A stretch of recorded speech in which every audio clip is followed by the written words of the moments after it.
En 2025, un visiteur venu d'un autre système stellaire a fendu notre ciel, semant le doute et une fascination incroyable. C'est l'histoire de 3i/Atlas, la mystérieuse comète interstellaire. Forcément, face à un objet aussi étrange, aussi inattendu, l'imagination s'est tout de suite emballée. Comme le résume très bien l'agence Science Presse, beaucoup ont vraiment voulu y voir quelque chose d'artificiel. Et voilà, la question était sur toutes les lèvres. Avait-on affaire à une simple roche glacée venue de très loin ou à la preuve d'une technologie qui nous dépassait complètement? Allez, on va analyser les faits ensemble.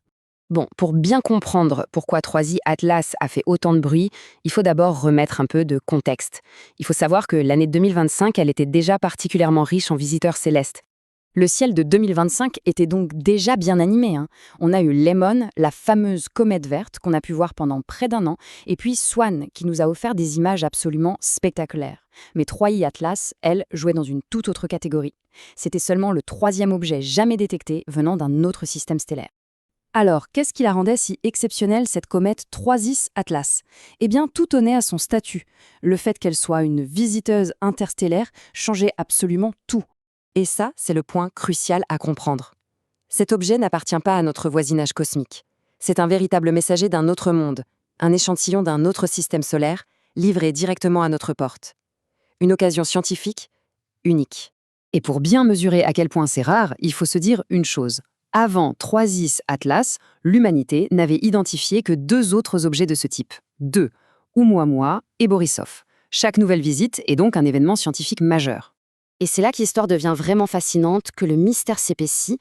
Très vite, les astronomes ont remarqué que 3i sur Atlas, eh bien, elle ne se comportait pas du tout comme une comète ordinaire.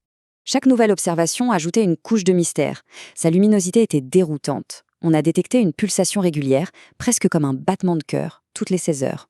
On a vu des jets en spirale qui laissaient penser à des volcans de glace. Et surtout, deux choses. Elle accélérait de façon anormale et sa recette chimique ne ressemblait à rien de ce qu'on connaissait. L'astronome Avi Loeb, qui est connu pour ses théories assez audacieuses, a mis des mots sur ce que beaucoup pensaient tout bas. Pour certains, cette accumulation de bizarreries rendait l'hypothèse d'un objet artificiel de plus en plus difficile à écarter.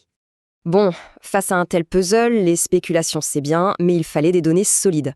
Et là, la communauté scientifique mondiale s'est mobilisée comme jamais auparavant. Et quand on dit mobiliser, le mot est faible. On parle d'une véritable armada. Plus de 15 missions de la NASA et de l'ESA ont toutes tourné leurs instruments vers cette visiteuse pour tenter de percer ses secrets. La mobilisation était vraiment impressionnante. On avait des observateurs en orbite et au sol sur Mars, les télescopes spatiaux les plus puissants qu'on ait jamais construits, et même des sondes qui étaient en route pour d'autres destinations qui ont fait un petit détour pour l'observer. Une véritable traque cosmique. Et les résultats n'ont fait que confirmer son étrangeté. Le télescope James Webb a révélé qu'elle était bourrée de dioxyde de carbone, bien plus que d'eau, et que son ratio nickel-fer était inversé par rapport à nos comètes. Ces signatures chimiques, c'était la preuve qu'elle venait d'un système stellaire où les planètes se forment de manière très très différente.